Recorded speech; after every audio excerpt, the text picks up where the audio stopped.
नमस्कार मित्रांनो, तुमच्यासाठी अत्यंत महत्त्वाची बातमी आहे। तर मुख्यमंत्री माझी लाडकी बहीण या संबंधित ही बातमी आहे।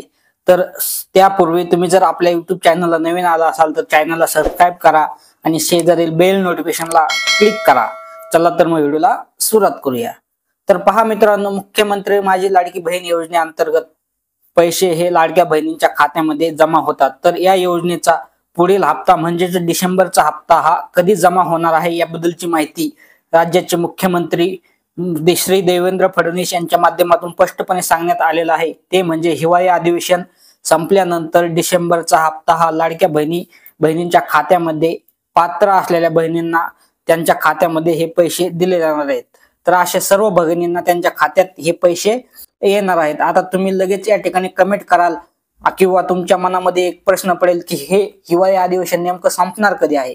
तर हिवाळी अधिवेशन 21 डिसेंबर 2024 रोजी हे संपणार आहे। म्हणजे शनिवारी हा हिवाळी अधिवेशन संपल आणि त्यानंतर 22 तारखेला लगेच रविवार आहे आणि नंतर लगेच 23, 24, 25 या तारखेला ख्रिसमस नाताळची सुट्टी आहे।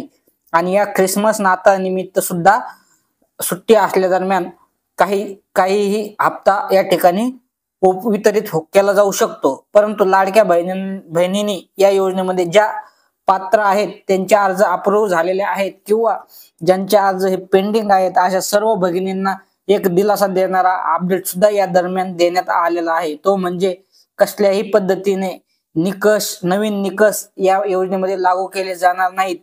जे पूर्वी निकष होते तेच निकष यापुढे कंटिन्यू राहणार आहेत अशी माहिती सुद्धा मुख्यमंत्री श्री देवेंद्र फडणवीस यांच्या माध्यमातून स्पष्टपणे देण्यात आलेले आहे। त्यासाठी काळजी करण्याची गरज नाही। म्हणजे डिसेंबरचा हप्ता जो आहे तो येणाऱ्या 22, 23, 24 डिसेंबरच्या दरम्यान तुम्हाला या ठिकाणी तुमच्या खात्यावरती येऊ शकतो। तर धन्यवाद। ही होती महत्त्वाची माहिती। अशाच नवनवीन माहितीसाठी आपल्या YouTube चॅनलला सबस्क्राइब करा आणि शेजारील बेल नोटिफिकेशनला क्लिक करून ठेवा आणि आपल्या सर्व मित्रांना हा व्हिडिओ शेअर करा। धन्यवाद। जय हिंद, जय महाराष्ट्र।